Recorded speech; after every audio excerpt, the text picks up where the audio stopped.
بسم اللہ الرحمن الرحیم الحمدللہ رب العالمین السلام علیکم ورحمۃ اللہ وبرکاتہ۔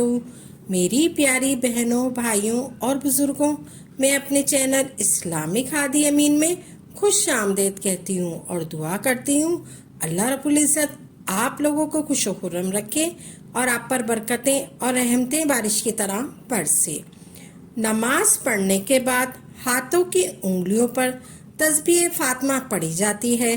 پیارے بہن بھائیوں، کافی لوگوں کا یہ سوال تھا، کافی لوگ اکثر یہ پوچھتے رہتے ہیں کہ نماز پڑھنے کے بعد ہاتھوں کی انگلیوں پر کون سی تسبیح پڑھی جاتی ہے، کس طریقے سے پڑھی جاتی ہے، کتنی مرتبہ پڑھی جاتی ہے۔ تو پیارے بہن بھائیوں، آج کی اس ویڈیو میں ہم آپ کو مکمل طریقے سے بتائیں گے کہ نماز پڑھنے کے بعد ہاتھوں کی انگلیوں پر کون سی تسبیح پڑھی جاتی ہے، کتنی مرتبہ پڑھی جاتی ہے، کس طریقے سے پڑھی جاتی ہے۔ اور اکثر کچھ لوگوں کا یہ ایک سوال رہتا ہے کہ نماز پڑھنے کے بعد جو انگلیوں پر تسبیح پڑھی جاتی ہے وہ دائیں ہاتھ پر پڑھی جاتی ہے یا بائیں ہاتھ پر پڑھی جاتی ہے، سیدھے ہاتھ پر پڑھی جاتی ہے یا الٹے ہاتھ پر پڑھی جاتی ہے۔ تو پیارے بہن بھائیوں، اس ویڈیو میں ہم آپ کو یہ بتائیں گے کہ سیدھے ہاتھ پر پڑھنا ہے یا الٹے ہاتھ پر پڑھنا ہے۔ پیارے بہن بھائیوں، سب سے پہلے ہم آپ کو بتاتے ہیں کہ نماز پڑھنے کے بعد ہاتھوں کی انگلیوں کون سی تسبیح پڑھی جاتی ہے، ہاتھوں کی انگلیوں پر کون سی تسبیح پڑھی جاتی ہے۔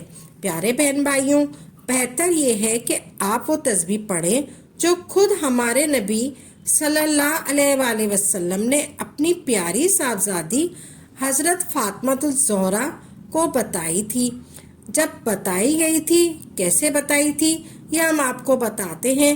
ہمارے نبی صلی اللہ علیہ وآلہ وسلم کی خدمت میں لوگ بہت بڑے بڑے تحفے پیش کیا کرتے تھے، نذرانہ عقیدت پیش کیا کرتے تھے۔ ہمارے نبی صلی اللہ علیہ وآلہ وسلم کے پاس ایک مرتبہ بہت سارے غلام تھے۔ آپ صلی اللہ علیہ وآلہ وسلم کے پاس بہت سارا مال و غنیمت تھا، تو حضرت امام علی شیر خدا رضی اللہ تعالیٰ عنہ نبی کریم صلی اللہ علیہ وآلہ وسلم کی خدمت میں حاضر ہوئے۔ تو آپ نے دیکھا کہ حضور صلی اللہ علیہ وآلہ وسلم کے پاس بہت سارے غلام ہیں، تو آپ اپنے گھر پہ جاتے ہیں۔ حضرت امام علی رضی اللہ تعالیٰ عنہ گھر پہ تشریف لے گئے اور اپنی بیوی حضرت فاطمہ زہرا رضی اللہ تعالیٰ عنہ سے ارشاد فرمانے لگے کہ اے فاطمہ، ہمارے نبی کریم صلی اللہ علیہ وآلہ وسلم کے پاس بہت سارے غلام ہیں، جا تو بھی مانگ لے، کیونکہ تو بہت زیادہ کام کرتی ہے، بہت زیادہ کام کرنا پڑتا ہے تجھے، اس لیے میں چاہتا ہوں کہ تم ایک غلام حضور صلی اللہ علیہ وآلہ وسلم سے طلب کر دو کہ وہ غلام تمہارے کام، تمہاری مدد کریں گے اور تم پر زیادہ کام نہ پڑے۔ حضرت فاطمہ زہرا رضی اللہ تعالیٰ عنہ یہ نہیں چاہتی تھی کہ وہ جائیں اور آپ صلی اللہ علیہ وآلہ وسلم سے غلام مانگے، لیکن حضرت رضی اللہ تعالیٰ عنہ نے فرمایا، حضرت علی رضی اللہ تعالیٰ عنہ کے کہنے پر وہ وہاں سے چلی جاتی ہیں اور نبی کریم صلی اللہ علیہ وآلہ وسلم کی خدمت میں حاضر ہوتی ہیں اور عرض کرتی ہیں، یا رسول اللہ صلی اللہ علیہ وآلہ وسلم، آپ کے پاس تو بہت سارے غلام ہیں، بہت ساری لونڈی ہیں، یا رسول اللہ صلی اللہ علیہ وآلہ وسلم، میں چاہتی ہوں کہ آپ ایک غلام مجھے بھی دے دیں، کیونکہ میں کام کرتے کرتے تھک جاتی ہوں۔ یا رسول اللہ صلی اللہ علیہ وآلہ وسلم، میرے کام تھوڑا کم ہو جائے گا، میرا کام، اگر آپ مجھے ایک غلام دے دیں۔ اے میری پیاری بیٹی فاطمہ زہرا، جنگ میں جو لوگ شہید ہو گئے ہیں، جو صحابہ کرام باقی ہیں، ابھی ان کے بچوں کا حق دینا باقی ہے، پہلے میں ان کے بچوں کا حق ادا کروں گا۔ اتنا سن کر حضرت فاطمہ زہرا خاموش ہو جاتی ہیں، تو رسول کریم صلی اللہ علیہ وآلہ وسلم فرماتے ہیں کہ اے فاطمہ، کیا میں تمہیں ایسی چیز نہ بتا دوں تو دنیا اور مافیا سے بہتر ہو؟ حضرت فاطمہ زہرا نے عرض کیا، اس سے بہتر اور کیا ہو سکتا ہے؟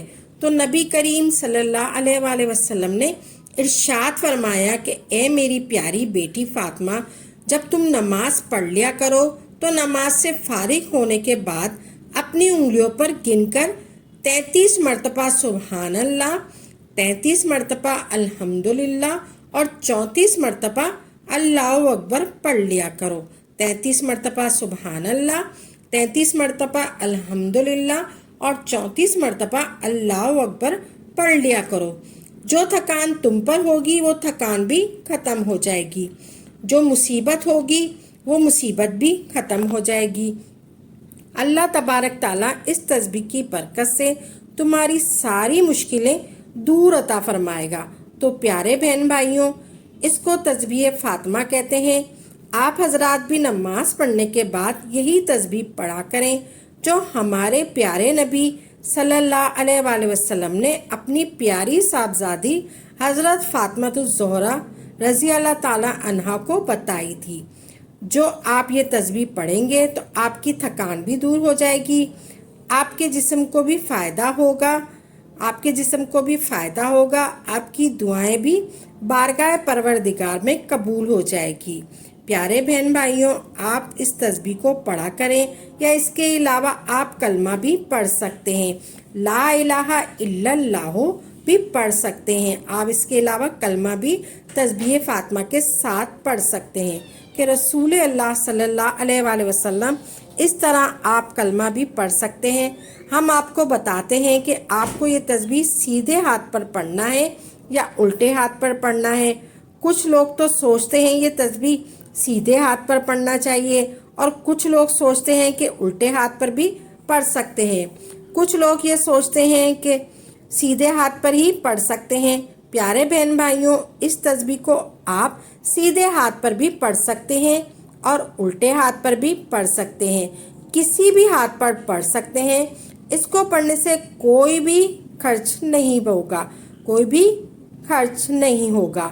آپ اسی طریقے سے تسبیح پڑھیں، 33 مرتبہ سبحان اللہ پڑھیں، 33 مرتبہ الحمدللہ پڑھیں اور 34 مرتبہ اللہ اکبر پڑھنے کے بعد پروردگار سے دعا کریں۔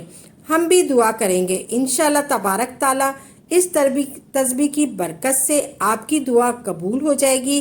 اللہ تبارک تعالیٰ آپ کو بھی سلامت رکھے گا، اور آپ کو روحانی فائدے بھی ہوں گے اور جسمانی بھی فائدے ہوں گے۔ تو آج کے بہنوں اور بھائیوں، دعاؤں میں ضرور یاد رکھیے گا۔ اگر آپ کو ویڈیو اچھی لگی ہے تو دل سے اس ویڈیو کو لائک کریں اور ویڈیو کو آگے شیئر ضرور کریں اور ثواب کے مستحق بنیں۔ اللہ آپ کو جزائے خیر عطا فرمائے، آمین یا رب العالمین۔